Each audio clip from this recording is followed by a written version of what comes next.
Yan na po si Fiona. Buti naman at hindi naman siya pinagalitan. Bakit na late siya? Kasi sinabi naman niya yung dahilan. Naintindihan naman ng ano nila, teacher nila. Buti na lang hindi pinagalitan kasi na ano tong anak ko natatakot pag ano ba pinapagalitan, lalo na pag may nakarinig, nahihiya, iiyak. Eh, buti na lang na hindi naman siya pinagalitan. Fiona, kugma! Halika! Meron pagkain sa ano, sa ibon. Nilalagay kasi yan nila dahil ngayon kasi winter, mahirap siya makahanap ng pagkain. Yeah. May naglagay oh. Yan pa. No, this is for Vogel. This is futan for Vogel. Ang ganda naman ang anak ko eh. Punta na kami ni Fiona sa city ngayon. Naglalakad kami dito sa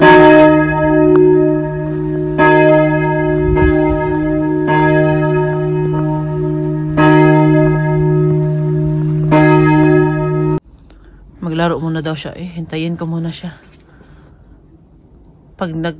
Pag hinawakan mo yan, ang lamig ng kamay mo. Masakit pag ano. Sobrang lamig yung ano ba. Fiona. Sinulat niya dyan, Papa ata.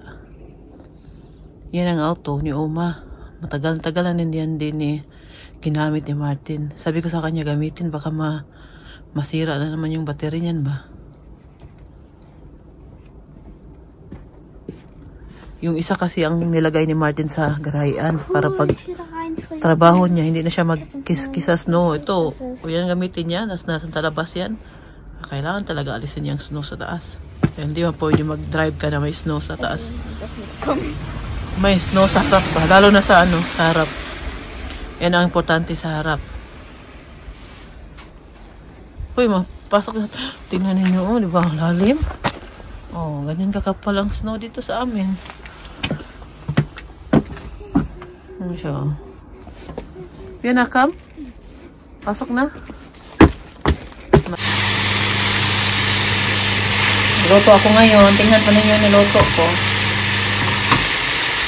Yan po yung kakainin ko ngayon. Bibigyan ko rin yung kapatid ko.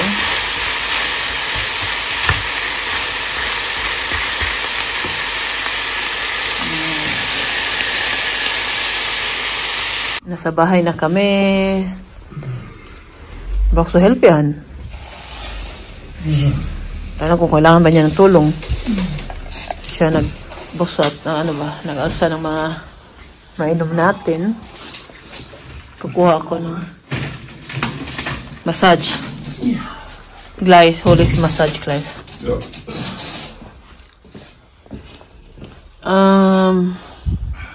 Kuha ko ng isa pa. Nag-grocery na naman kami. Kahapon nag-grocery. Ngayon na naman. Dahil may nakalimutan ba? Tapos hindi na kami mag-grocery siguro bukas eh. Ano na to? Ngayong weekend na to. Namili din ng mga gamit sa bahay. Mga ganito ba? Mga trapo. Si Oma, ano na? Pakakainin ko na siya. Bigay ko na yung tinapay niya. Kasi mga alas 7 na.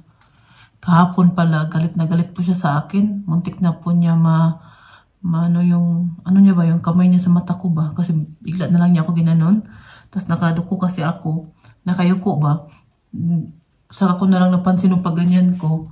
So, grabe na bigla ako baka yung kuko niya ba? Medyo mahaba pa na maano sa mata ko.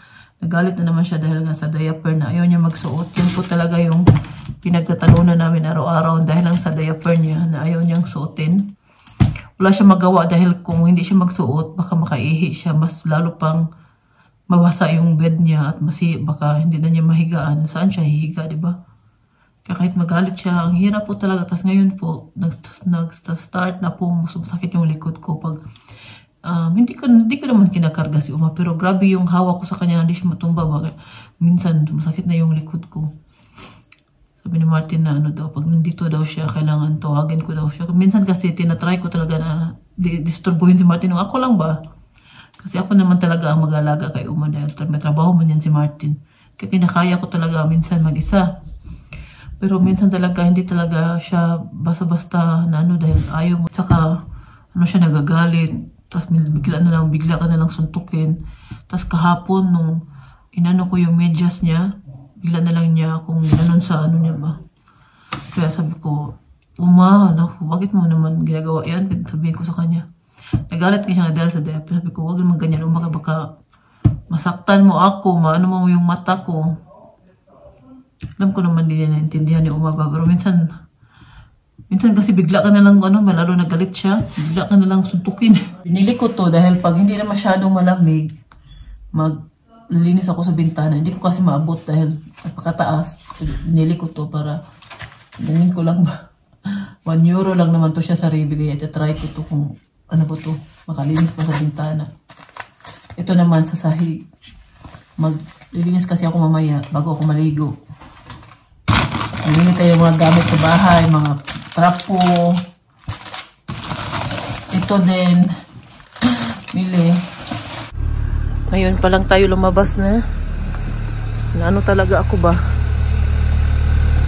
May kukwento ko po sa inyo nangyari kay Mami Rose. Ngayon pa lang kami lumabas. Sabat daw sana ngayon.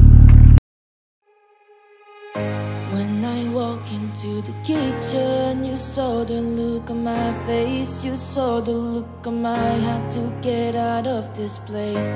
I seen something I've never seen before. When you put on the pineapple, we couldn't be friends anymore. Pineapple thousands, go on pizza. It's a fruit and you know that. Pineapple thousands, they just don't belong.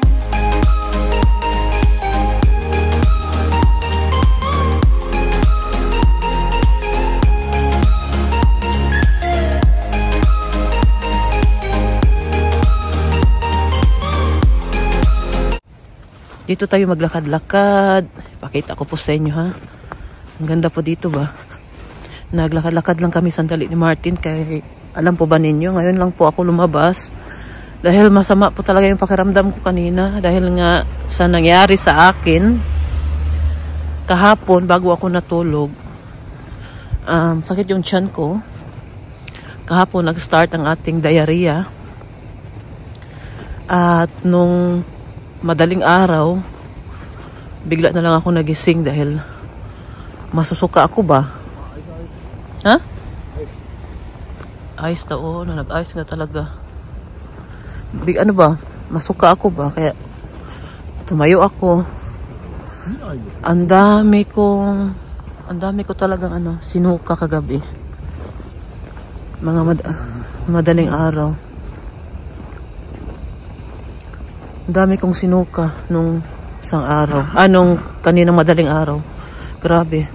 Tas sabi ko nahawa na ako ba na kasi uso po ngayon dito sa Germany ang tawag yan dito Magen-Darm-Grippe, yung suka at diarrhea ba.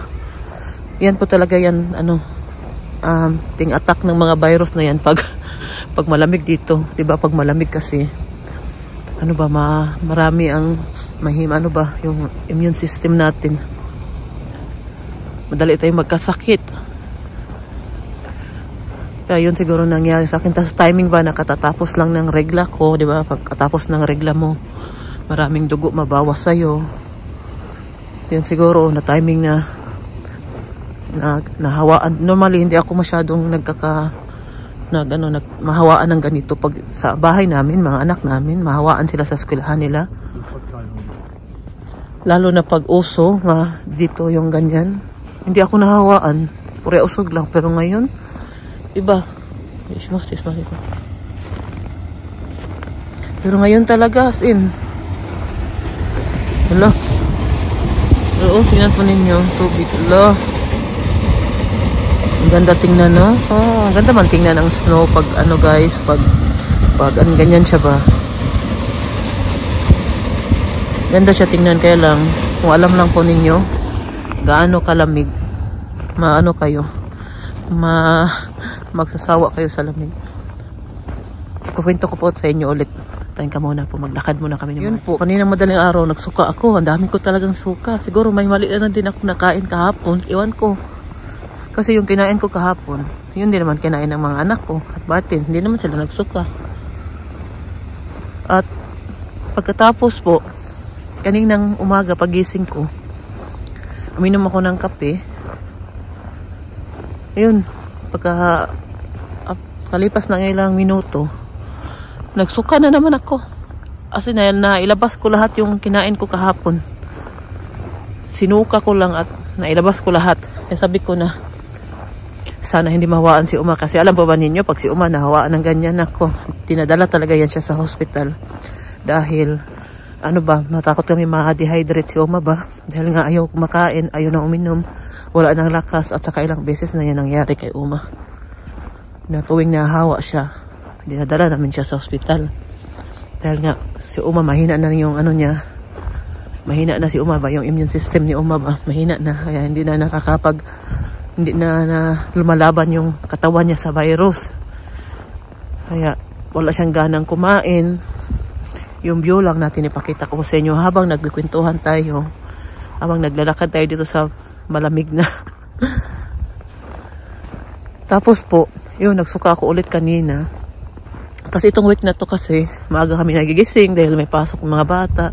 Si Martin, alas 4:30, gising na yan, trabaho. Kaya yung pag-uwi ni Martin kanina, galing nagtrabaho yan siya kanina. Bukas, trabaho din yan siya.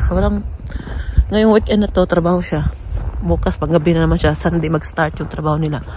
Tapos, sabi ko kay Martin, natulog ako ulit dahil naantok ako. Dahil nga, nagising tayo ng madaling araw.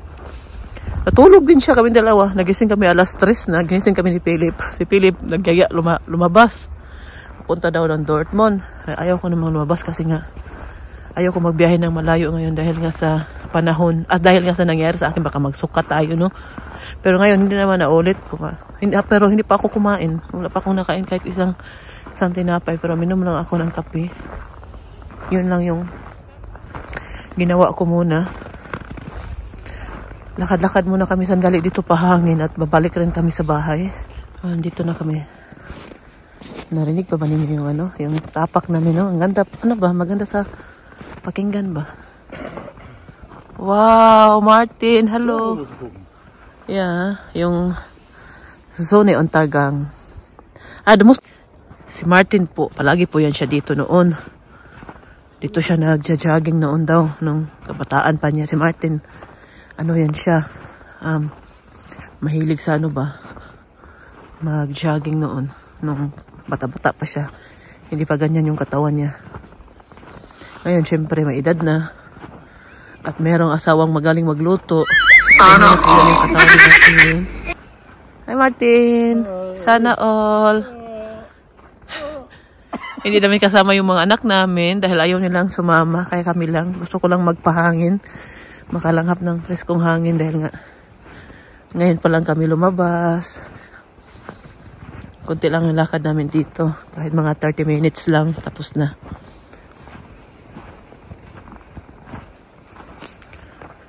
Niniwanagan ko lang yung cellphone ko kasi medyo madilim naman siya. Oh, naghulog pa itong mga snow dito. Pinsurukhan? Balik na daw kami. Sige na. Guys, babalik na kami sa auto namin. Dahil nilalamig na tong kasama ko. Kahit balot siya sa suot niya. Nilalamig. Dito? Minus 3 daw. 3.5. So, malapit na mag-pour. Kaya hindi natutunaw ang ating snow ngayon dahil nga minus man. Kung 1 degrees ngayon, 2 plus 2 or 0, natunaw na yan siya. Minus ma rin. Kaya, hindi siya natutunaw. Ngayon, hindi ka masyado makalakad pag ganito. Malubong yung yung sapatos mo. Ay, nahulog na yung mga Kaya yun pa yung nangyari kay Mami Rose. Hindi pa talaga as in okay dahil yung tiyan ko, naparamdaman ko pa rin yung yung tiyan ko ba. Yung tiyan ko nagluloko minsan. Kaya hindi ba tayo, sana hindi mahawa to si Uma. Kung mahawa man guys, wala tayong magawa dahil alam ko naman nag-aalaga sa kanya. Pero si Uma po pala, idadalhin siya sa hospital. Hindi ko alam kung kailan. Dahil meron po akong napansin sa katawan niya na tinanong na namin yung doktor namin. Sabi naman ng doktor, hindi siya delikado. Pwede siyang operahan. Yun nga lang, kung edad ni Uma, pwede pa. Ang makapag-desisyon ay yung doktor na isa mag-check up kay Uma, kaya dadalhin siya sa hospital. I-update ko na lang kayo kung anong balita or kailan siya pupunta doon. Pero hindi siya magtatagal doon sa hospital. Kasi kung operahan man, at sa edad ni Uma, hindi na maganda operahan. Diba bago lang na operahan siya, 2 years ago.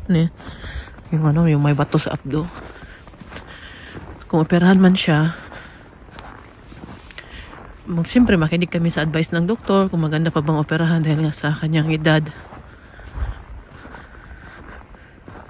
Tingnan po ninyo, oh. Nag-ice talaga siya, no? Titingnan lang namin at i-update ko po kayo syempre. Sa Lunes pa magtawag si Martin doon. Siguro 1 araw, 2 araw lang siya mag-stay sa hospital.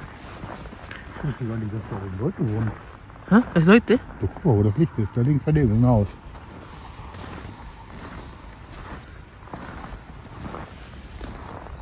Ang ganda tingnan, no?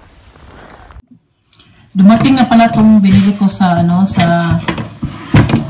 Sara ba? Yung isa sa ipaparaffles ko sa inyo. Pakita ko sa inyo, pero isang lang ha, itong isa lang papakita ko. Hindi ko papakita lahat para ma-excited kayo.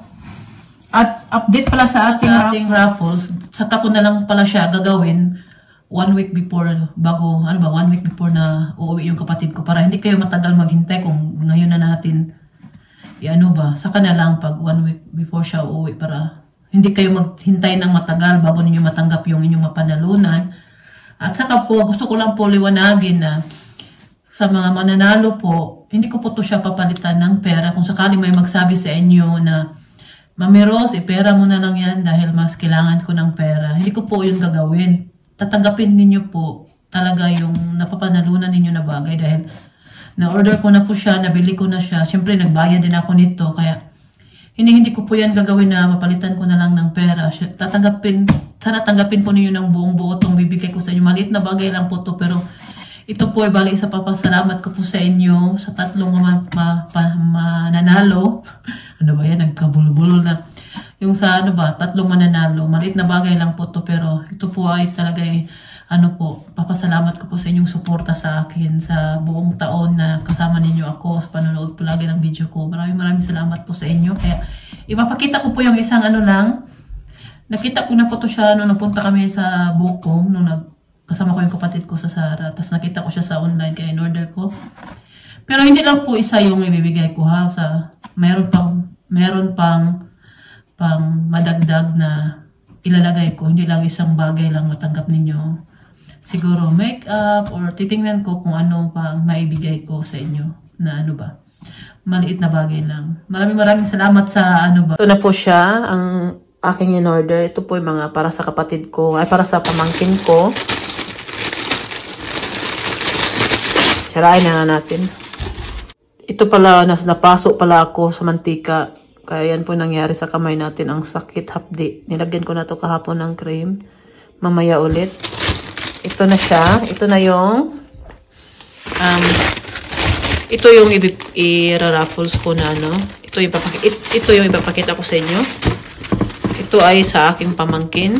Namili na po ako dandahan ng mga pasalubong dahil mabilis lang ang panahon at saka ngayon maraming sale ngayon ba kaya. Tinudo ko na. Ito ay para sa aking pamangkin na babae sa Pinas. Daming mga request nila. Ito naman ay sa kanya din. Ito ay para sa aking mama. Ito ay sa aking mama. Ito din sa aking pamangkin. Ito naman sa aking mama din.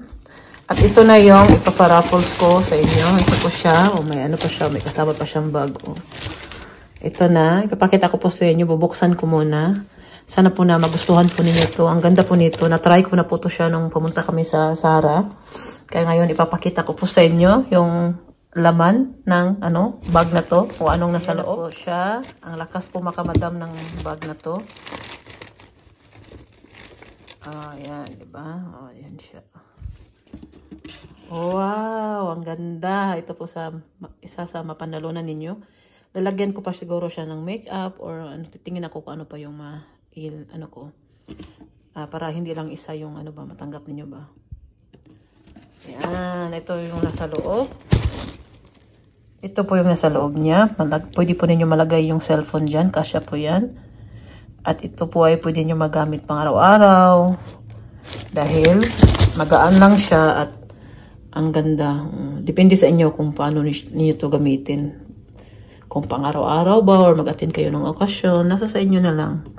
Basta isa po to sa matanggap po ninyo na premyo na ating ipapa-raffles. Yan. Sana nagustuhan po ninyo itong napagandang simpleng bag na to. Yan, bali ito po siya. Sana magustuhan po ninyo. Yan lang. At ito sa akin na itong mga pamangkin sa mama ko. Ang dami nilang request. Kung alam lang po ninyo, nung Pasko, nung umuwi yung kapatid kong lalaki na, bankrupt ako nun. So, sige lang. Sige lang, agwanta lang tayo. Dahil, importante, masaya sila. Inuuna ko talaga yung palagi yung pamilya ko. Ganda nito, oh. Ganda ng tela niya ba? Diba? Magustuhan talaga to ng aking mama. Kasya man to sa akin. Akin lang to eh. Ang dami ko nang binigay sa mama ko ng mga ganitong mga style sa Zara. Ang ganda na. Ano po to? Mura lang to. Ang sale to ngayon. Sa mga taga Germany, kung gusto niyo bumili nito, tingnan lang po ninyo sa Zara online. Ito naman ay para sa aking pamangkin. Yung pamangkin ko na babae. Ang dami ding request nun. Para yung si parang anak ni yun eh. Ito sa kanya. Bigay ko to sa kanya. Ito ang ganda ng tela, diba? Saka perfect to sa atin dahil sa atin ay mainit. Ito din isa. Parang may ganito na yung mama ko. Pinadala ko noon. Parang may ganito na siya. Siguro bibigay ko na lang to sa aking pinsan dahil nag-message siya sa akin. Pamasko daw niya. Sabi ko sa kanya, pag uwi na lang ni Raquela, bibigyan ko siya. At ito na lang siguro yung ibibigay ko sa kanya. At saka isang bag na na-order ko na din sa H&M. Nandun na sa kapatid ko. Kaya ito na lang bibigay ko sa kanya dahil kasya to sa kanya. At meron ng ganito si mama. Feel ko may ganito na yung mama ko. Binigay ko din noon nung napadala ako ng package. Kaya sa pinsan ko na lang to. Ito lahat po ay nakasale po to ha. Hindi po to Ito naman sa pamangkin ko. Pamangkin ko na babae. Ang ganda nito ba? Tag na lang to. Siguro 5 euro na lang to na bayaran ko nito. Hindi ko sigurado. 5 euro or 7 ba? Basta mura na lang to siya. Tapos ang normal na price niya ay 12 euro 95. Siguro nasa 5 euro to. 5 euro 95. Oh, yan siya, diba? Ang ganda ng mga damit na nabili ko ngayon. Mga pasalubong po yan nila. Kung alam lang po ninyo nung nagastos ko last month, no? Hindi ko na lang sasabihin. Hindi ko na lang sasabihin. Ito yung last. Ito yung sa pamangkin ko din. Gusto niya din ganito, pero sa H&M. Nag-sale sa H&M. Pero sold out na kasi yun. So, sabi ko sa kanya, hindi pa niya alam na bumili pala ako nito. Hindi pa niya alam. Sasabihin ko sa kanya mamaya. At ang ganda pala nito, oh. Ang daming mga request, no? Papa ko din, iba din yung request, eh. So, sige lang. Kung meron tayong mabigay, bigay tayo. Pag wala, wala. Pasensya na yung mga iba nating kamag-anak na di natin mabigyan. Siyempre, unahin ko yung pamilya ko. Kaya kasi kung hindi ko sila unahin, awayin nila ako, di ba? Dapat unahin ko sila. Ayan. Yan ang ganda ba? Ang ganda nito, guys. Hindi tayo malulugi sa binayaran natin dito. Dahil sobrang ganda. Ayan na siya ha. Ayan na. Ayan na ating pamamigay sa Pilipinas, mga pasalubong.